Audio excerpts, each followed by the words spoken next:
I don't take days off, do I? When my number is called, I don't take plays off, do I? I'ma always give you 20 and 10, no matter how much you wanna pretend that I ain't clutch with it. I don't do the load management, maybe I can handle it. When the heat is on, I can manage it. I'm kinda like James Harden's. What's up, everybody? Welcome to the Others Receiving Votes podcast, sponsored by MGlow, Market, Connect, Play. I'm your host, Loren Woods, aka Big Low. Man, I'm sitting here walking around the house and I'm like, God, I gotta clean up. You know what I mean? And you know what, honestly, I like cleaning's not that bad to me. I don't really like cleaning bathrooms, but cleaning everything else, that's not that bad. But I was sitting here like, man, you can get a maid and all that stuff, or, you can get a house cleaner or whatever the politically correct term is these days. But, when you go to that hotel, you don't got to clean nothing. And then it made me think of all them times that, while I'm very fortunate and I was blessed. I was blessed to be able to play basketball for a long time. And, but a lot of that is traveling and staying in hotels and being on the road for the majority of the season, or, half of the season. And it made me think about this one time. I remember, actually it made me think of two stories, but this one, back when I was playing in Lebanon, man. And, I was playing on one, it was one of the most professional teams that I had been associated with in my career. And we were playing in this tournament in Morocco. And I just remember how excited I was to go to Morocco. It was just like, yo, you think about Casablanca and you think about Marrakesh, and you just think like, oh man, it's just gonna be on and popping. And I remember we went to the where the tournament was in this small city in Morocco. Or it might not even be a small city by their standards, I guess. I don't know, but it was a city called Rabat. And I remember Rabat. I can't really say it in that accent, so it's probably all messed up how I'm saying it. But I just remember this hotel that we stayed in. And usually, like I said, with this team that I was with, usually we stayed in pretty nice accommodations when we traveled. It was decent hotels, always nice restaurants, all that stuff. But this one time, man, I swear it was like a one-star hotel. And it's funny that I was thinking about how I had, I got to clean the crib, and I wish I was in a hotel right now so then a maid could just clean it for me. And then I was like, I remember that one time I went to that hotel in Morocco, and this room was so dirty that I was in. I'm talking about nasty, filthy. It was so disgusting. First time in my life. Never, ever happened any other time before this. And I stayed in some spots that weren't great.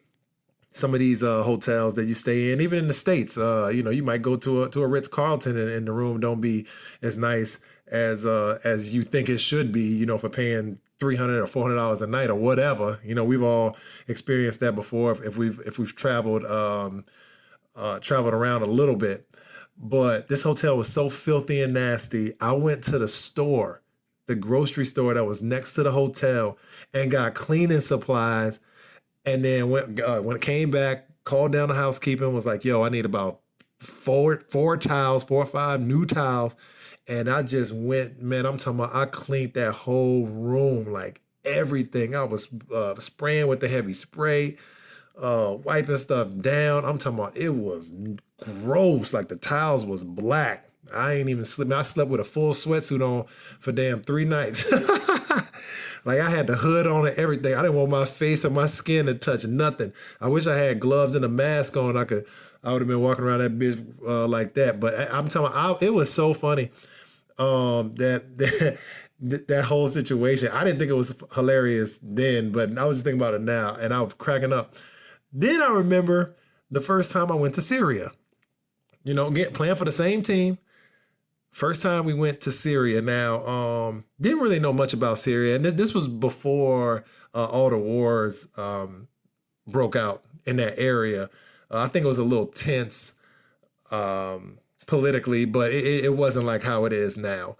or how it's been over like the last 10 years, but or 8 to 10 years. But this was right before all that stuff happened. But I remember we were driving there. I was in Lebanon, so we drove to Syria. It's about a 4-hour drive, I think.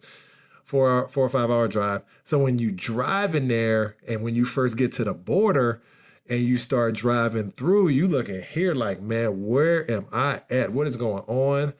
I am not rolling. Like, turn this bus around. Let's go back home, man, or go back to Lebanon and get back to a real city or something like that. And I think the city name that we were at or that we were going to was called Aleppo, and I had never heard of it before this time. But we're driving there, and you're going through like the little countryside of Syria, and you go through like the not not visually appealing parts, which all countries have them. Lord knows America has some of those areas, but when you're at home, it's not that bad. But I'm like, man, what is going on? So we drive and we get to the hotel and we pull up. I'm looking like, wait a minute, is this a Sheraton? So it was a Sheraton hotel. And I'm talking about like 6 stars, 5, 6 stars. Like you walk in there, it had like 4 or 5 different restaurants. The room, the bed was all cushy with the fluffed out pillows, about 4 or 5 different soaps. You had the shower and the tub separate. I'm talking about it was nice, room service, everything.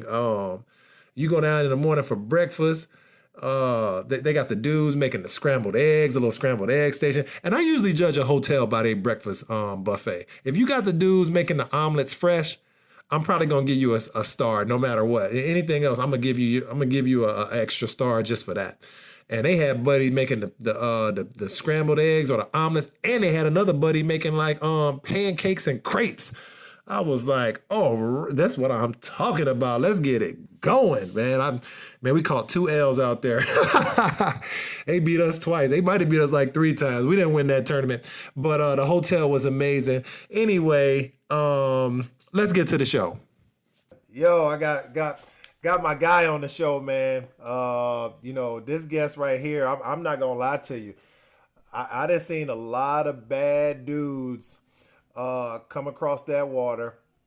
And this guy, I swear, the first 2-3 times I saw him play, I said, man, this I don't know how he didn't get a big time shot in the NBA, but I was very fortunate to have a chance to play with him for a few months, man. And great guy, great player, but an even better person, man. My good friend coming in all the way from the A-Town, Brion Rush. What up, Bree? What up, big homie? How you today? Man, I'm coolin', man. Just loving life out here in Phoenix. It's about 80 degrees right now. It's gonna start to heat up out here, baby. Just shorts and t-shirts for about the next 6 months. Love it. Can't beat that. You can't beat that. I'm in Atlanta right now. It's a little gloomy. The weather been pretty solid up until this point, but it's just a little gloomy. But it's really still around about 70, 74, 75. So we definitely shorts and t-shirt weather out here too. Okay. I don't know if that's technically shorts and t-shirt weather. That's more like sweatpants and t-shirt weather. You gotta chill, bro. Oh man. Hey, listen, man. Well, thank you for being on the show. What I want to do, I know a lot of people out there, they already know who you are. You social media famous.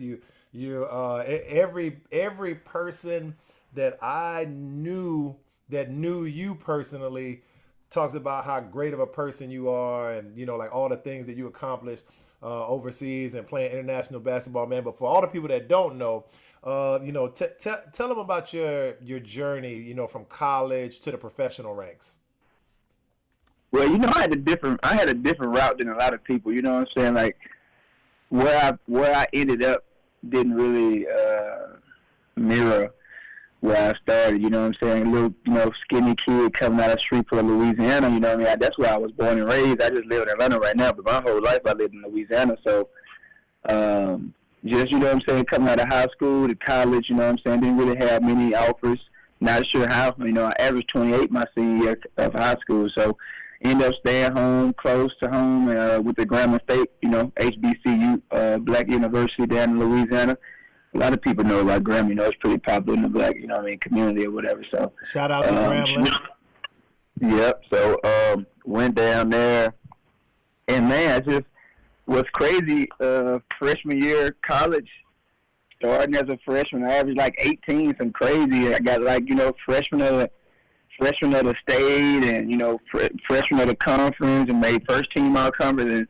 And it was crazy. After that happened, I had a few big time D1 teams try to get me to transfer because going into college, I had a bunch of partial guarantees, but not many. Only full scholarship offers I had was like Furman, Nicholls State, Grambling, stuff like that. I didn't really have. I had partial from LSU, partial from like Kentucky, stuff like Arkansas, but no full. So I wanted my full guarantee. My family couldn't afford. We needed the full ride, so I ended up taking Grambling. So after my freshman year, Kentucky, they offered me to transfer, but, Rondo and some other guys was coming in, so I didn't feel like it was smart, and I had already established myself there, and a lot of my friends and family went to Grambling because, like I said, it was only 40 minutes, from where I went to school, so a lot of classmates from high school, everything was down there, so I was just in a good place. Sophomore, junior year, all that, obviously I took off, got better each year. Senior year came around, ended up being number 3 in the nation in scoring, averaged about 25 in college my fourth year. I think leading scorers in the nation at the time was Adam Morrison, J.J. Redick, then it was me. And I had a bunch of NBA scouts and stuff down on campus and watching me practice and coming to games. And, surprisingly, I was expected to get drafted late first round. My coach, Larry Wright, was an NBA scout. Actually, he was on that 78-79 Washington Bullets team that won the NBA championship, him and Wilson Unseld. Mm-hmm. After he retired, he became an NBA scout. And after he became an NBA scout, he obviously was doing that for like 10, 15 years. So he got connected in that world. So he still was connected with scouts. So he was like, yo, they're going to take you, late, they thinking about taking you late first round. You just keep doing what you're doing, you're doing, your numbers are great. You're averaging 25, 7 rebounds, 4 or 5 assists. Just, keep doing what you're supposed to do. I'll never forget the date. February 22nd, playing Jackson State. Trey Johnson. He ended up making it to the NBA. Actually played for the Lakers a little bit. He had a little stint in the NBA. Freak accident. Just broke my foot, bro. Just broke my foot randomly. I don't know. I'm running down the court and it just broke, hairline fracture. Missed the rest of the conference season. Missed the tournament. Got invited to Portsmouth. For those who don't know, that's pre-draft camp. Had an invite to that. Missed that. Had an invite to, at the time it was in Orlando. I think it might be in Chicago now, but the real pre-draft camp, like the big one, got invited to that. Got my package of that. And I couldn't make it. So basically, I missed everything. You know what I'm saying? And at the time, I was just like, why me? Why now? Was real depressed, thinking about quitting playing basketball. My dad was like, no, you work too hard. You know what I mean? That type of thing. And I just knew NBA was the place for me at the time. And that's the only thing I had ever dreamed of. I didn't dream about going overseas. So end up, getting an agent, moving to Atlanta, working out with my agency, and that's how I found Atlanta. That's how I fell in love with Atlanta because I was here that whole summer grinding every day. But I got a bunch of guys, overseas. Boogie Gibson was there, Jamario Davis was there, Chuck Davis, Terrell Everett. Like we was loaded every day, just grinding. Just getting ready for the draft. But obviously I wasn't in no shape, just coming off a broken foot, and so I kind of missed that. I'm going to be honest with you. Missed that. Had to go overseas to Italy. 21-year-old country kid from Shreveport, Louisiana, heading overseas with no type of knowledge of anything, bro. Just kind of just on the humbug. You feel me? Just crazy. And I know how it is anyway. When I first went overseas, I was 30 and I still didn't know nothing. Like I was 29, 30, and I just got dropped off pretty much, just, right in the middle of, Europe. Like, all right, here you go. you're on your own kind of thing. Because I know how it is being in college, and then I came from the NBA. I had a different route than a lot of people too. But coming from the NBA, you pretty much spoon fed everything. Right. All you got to do is worry about basketball. You get in that overseas life. It's like you kind of almost like a real adult. You know what I mean? You still getting paid to play a game, but it is not the same as the American basketball culture. That's for sure. Facts. Everything is on the fly. You know what I'm saying? Ain't nothing really told. They expect you to know things, and you just kind of just figure it out as you go. Yeah, well, and you know what? And that's what I really want to talk about because, with your style, the way you played, like I said, when I saw you play, I was like, man, I don't know what's up with. And I've always questioned, and I have a lot of good friends as NBA scouts. I still question, the majority of their decision making, just like everybody does. When something works out, it's like, oh, they're geniuses, and when it don't work out, it's like, oh man, what's going on? But I think it's so many guys that can make it that just fall through the cracks, but fortunate for Europe and Asia that they get a lot of good players because we just produce a lot of good players in America. But talk about some of the different leagues you played in, throughout your professional career internationally. And how those styles differed, and then how you had to adjust in each of those styles. Europe in general, like the countries like Italy, France, Germany, those things, they all play pretty much the same. You know what I'm saying? But I've had the chance to play EuroLeague, Euro Cup, Fiba Cup, VTB. Man, honestly, I played in every league you probably can think of over there. So I was blessed to, get a feel for all of them. And EuroLeague is by far the most competitive. Like every day, every game you play, you got to come with it. You know what I'm saying? All these guys are potential NBA guys. These are the cream of the crop over there. And everybody that's playing EuroLeague usually had the mindset they try and get back to the NBA or get to the NBA, because most of the guys in your league either been to the NBA or on the NBA team radar, so it ain't really no days off. Usually it's like a step down from that. And honestly, I think after EuroLeague, the next Turkish league I played in, where it was just no BS allowed, every day was work, even morning practice when it's just supposed to be shooting and weights is just intense. It's Spain. Like Spain was tough, you know what I'm saying? It's so physical, man.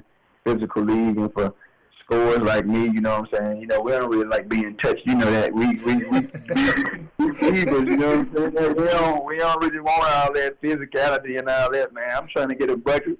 I'm coming out screens, getting hammered, bro. That was probably the sorest season I've ever had, had to play. After every game, I'm icing, you feel me? So I would say EuroLeague and Spain is probably right up there together, man. They domestic players are just so much better than other country domestic players, you feel me?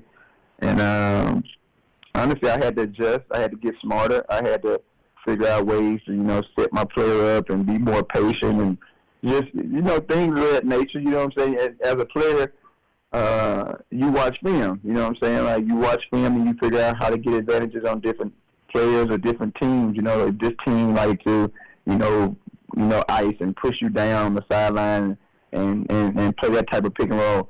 I'm knowing, okay, I'm expecting that either I'm gonna have my big man pop out or I'm gonna try to, split this screen, or if they like to step out hard and make me reject, I'm gonna reject and don't be so, impatient to get off the ball because the big man got to return, and when he get ready to return, I attack his back. It's just stuff like that you find out, you figure out what type of characteristics and things the teams like to do. And you just, honestly, I think watching video is one of my biggest things. That it's the easiest thing to do, but it's boring, but it's the most beneficial, because basketball has always been to me, because I've never been a 6'8" guard, you know what I'm saying, or faster than anybody. So the mental aspect of the game was always my biggest, you know what I'm saying, my biggest thing that I could bring to any team, because I would just outsmart guys. And everybody be like, yo, even you be like, bro, you play so slow. How you getting that judge? I was like that. it's just I'm anticipating an action. I'm anticipating what the defense is gonna do, and I'm already knowing what's gonna happen. So I'm just under control with it. So yeah, I would say, man, just watching video. That was my biggest adjustment over there, man. Getting over there, watching video, studying, and just being a student of the game. Oh yeah, for sure. What most players I think overlook, especially when you're young, and athletic, and you just been crushing people for so many years. You know, you obviously gonna get to a certain level where people are gonna be just as athletic. Or more athletic than you are. And I think when it gets to that point, or if, like you say, you are a scorer, you know, if you're scoring 25, 30, 35 points a game, and then you come into a situation where, you know, like you go into Spain and they're going to be very physical, we know that average is going to drop. So you got to figure out another way to get it done. And becoming a student of the game, I think, is how you kind of, you know, you add another aspect to your game that just makes you that much more unstoppable. Right. Yeah, exactly. So, you know, I mean, you played for a lot of years. You know, the international game, we've seen it change. I mean, in my 20 years that I was associated with professional basketball, I saw it change a lot. You know, the NBA and international, to be quite honest with you, and it's just the way that it is. Players get better, they get more athletic. They, you know, things just get, the game is way faster than it used to be when I first started playing. But you know, what direction, you know, if you have had to talk to a young guy and you're like, hey, listen, you know, international basketball, when I first came in, it was like this. But you know, like these are the things that are changing. You know, this is the direction it's going in. You know, what would you tell these young guys to prepare for?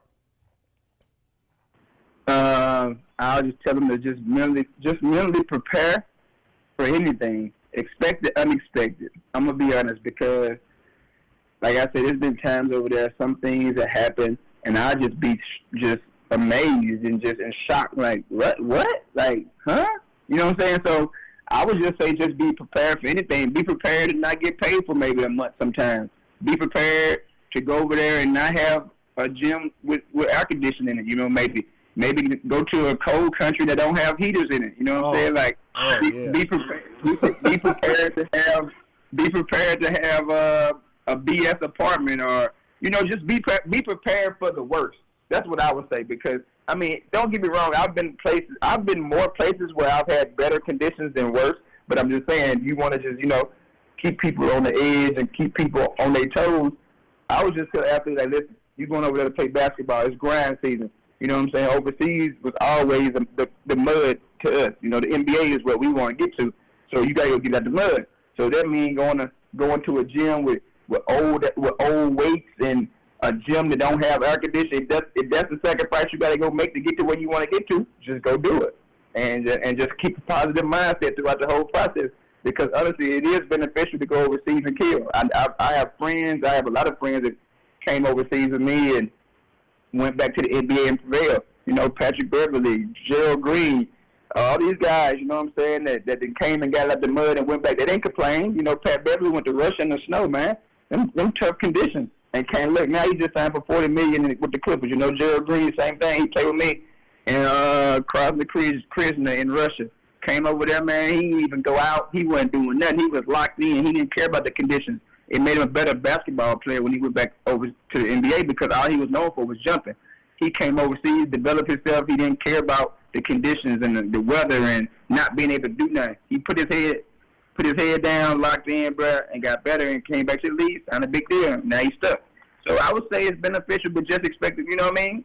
We was like I said, when I was in Russia, me and Gerald was on the same team. We didn't get paid for 2 months one time. We could have left, but we didn't. You know what I'm saying? So I was just saying, just expect anything, but just stay positive and grind and get through it, just like anything else. Yeah, you gotta expect anything when you go overseas, and I'm just like what you said.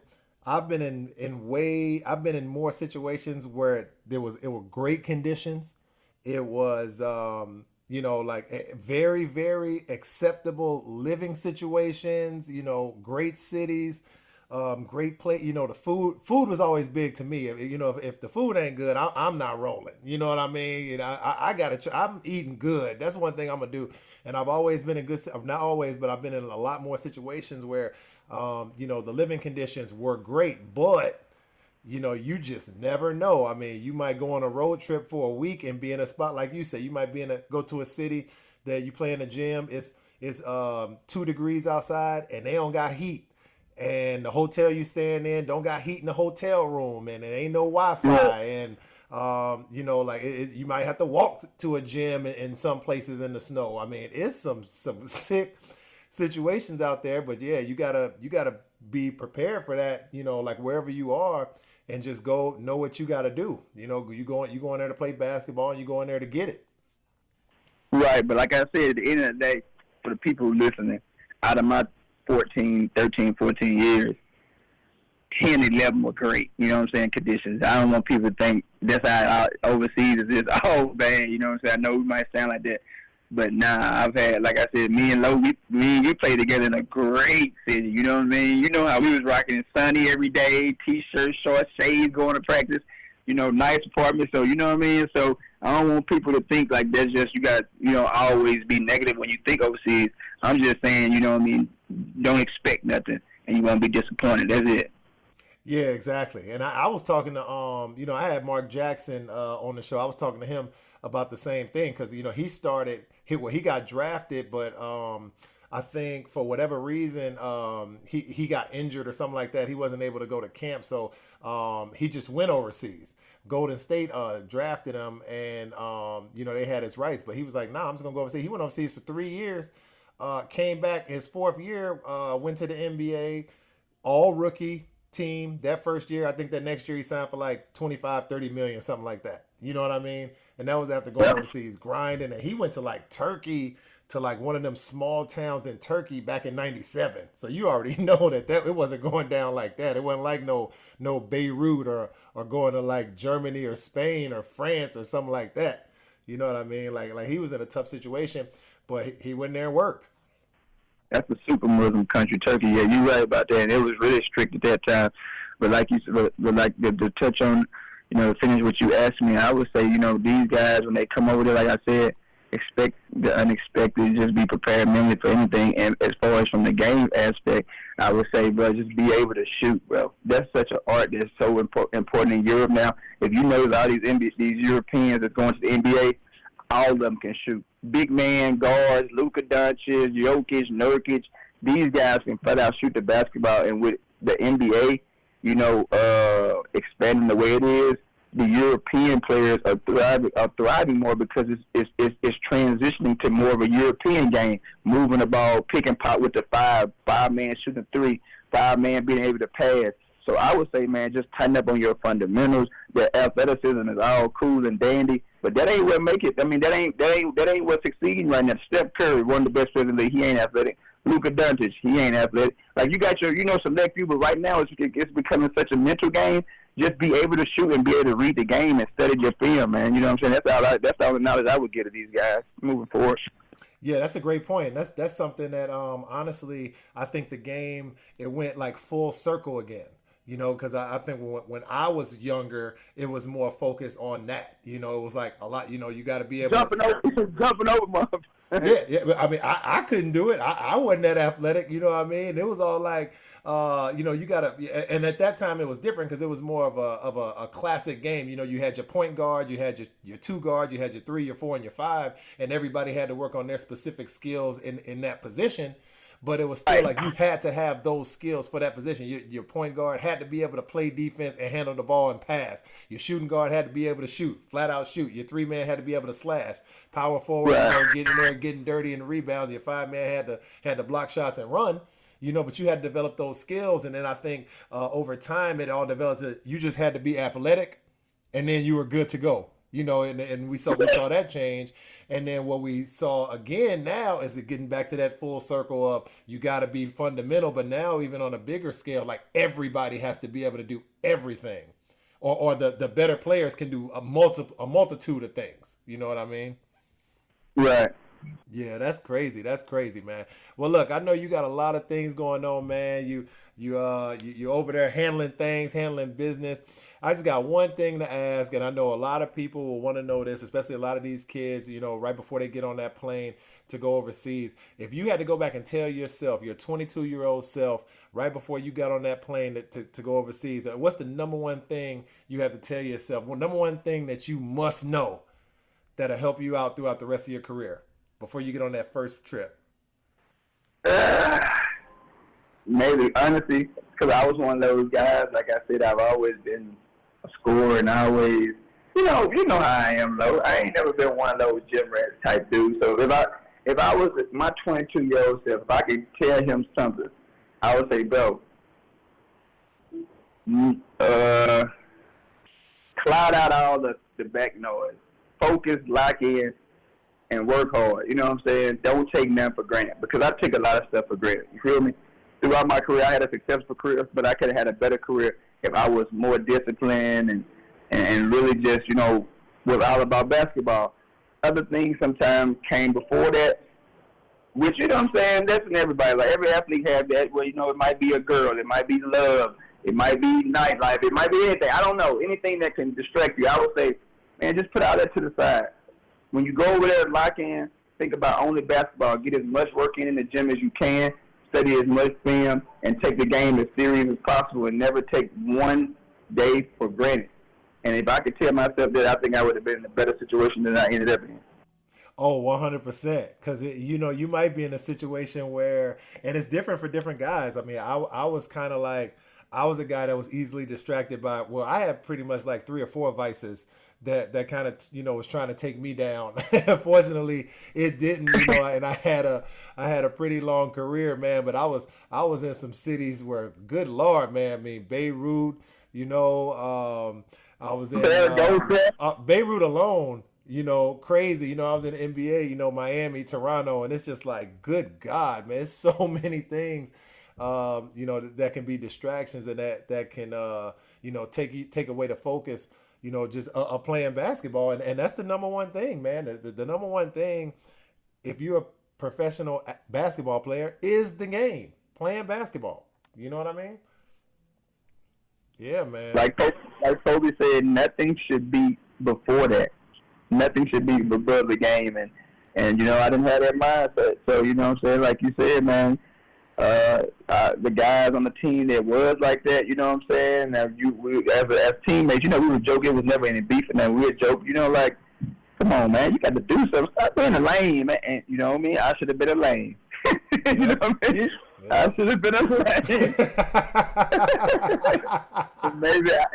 maybe I would have had the big time NBA contracts. You know what I'm saying? Those are the guys that made it, though. The guys that didn't go out, the guys that didn't do nothing, like, you know what I'm saying? Man, Gerald Green, Pat Beal, them boys, they took their game serious, man. They knew why they were there. They knew the purpose for them being there, and they executed their plan. And, you know what I mean? Like I said, if I could tell myself anything, it would be to knock out all the distractions moving forward, and just, like I said, take the game a lot more serious and be appreciative and never take anything for granted, for real. That's excellent advice, fam. That's excellent advice, for especially for the young kids out there, take away the distractions, or try to limit them. Limit the distractions, at least, for sure, and focus on basketball, man. Well, I'm going to let you cut up out of here, man. You know what? Before we go, I want you to tell everybody where to find you on social media. Instagram at Brion, BRI 1906, Bri 1906, BRI 1906. And that's it. Just IG. Yep, that's all I got is IG. I don't really use the Twitter and the Snapchat and now TikTok. I don't got none of that. You don't know old school. Oh, you ain't started no TikTok account yet, man? Were you up in there dancing and stuff like that? You ain't got that. I ain't got that board, and I won't. I heard that, man. Hey, well, listen, man, thanks for being on the show, man. I'm sure all the people out there that's listening, man, they picked up a lot of knowledge and a lot of information, man. And, stay well, stay blessed, man. And I'll talk to you soon. You do the same, man. Talk to you later. All right, well, there you have it, man. I mean, you heard what Bree said. Expect the unexpected when you go over there. Because it will be a lot of unexpected situations. And it doesn't even matter who you play for. like I said, I played for some huge teams in Europe and in the Middle East, and sometimes you just have to travel to places that aren't the best places. You know, you might have to go to a city that has the fifth or sixth or 10th place team, but you still got to play them because they in the league, and you might have to stay overnight and stay in like some some sick situations. But you know, you gotta expect that and don't be distracted by that. There's another thing that Bree said that I really liked. Limit your distractions. I mean, you heard it from somebody who, and I know I saw him play. I played in the NBA and I saw him play, and there's no way that he shouldn't have played in the NBA for a few years at least got a shot in the NBA. And he said it. He's like, yo, you know, it's about basketball. You go over there, it's about basketball. So expect the unexpected. And then when you get over there, limit your distractions, man. Just be a lame. Like he said, be lame as hell. And go over there and do what you're supposed to do, man. And you know, create a better situation for yourself, no matter what. You know, no matter what that may be, either getting up to a bigger team, you know, that pays more, or winning a championship, or getting out of one region and moving to another region that you want to be in, or getting out of international basketball altogether and getting back to the NBA. It's all about, you know, limiting those distractions, making it all about basketball. And yes, like Bree said, and trust me, I second that 100%. Expect the unexpected. Well, listen, if you like the podcast, please share it. Anybody you think would want to listen, would enjoy it, please share it. If you got any questions, you know, hit me up on Instagram.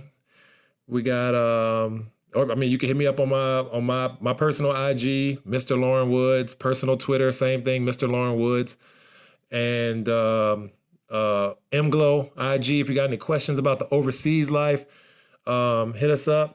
IMGLLO_US on IG and Twitter. And other than that, man, y'all stay fortunate and be blessed. I don't take days off, do I? When my number is called, I don't take plays off, do I? I'ma always give you 20 and 10, no matter how much you wanna pretend that I ain't clutch with it. I don't do the load management, maybe I can handle it. When the heat is on, I can manage it. I'm kinda like James Harden's career, I can walk whenever I feel, and that's facts.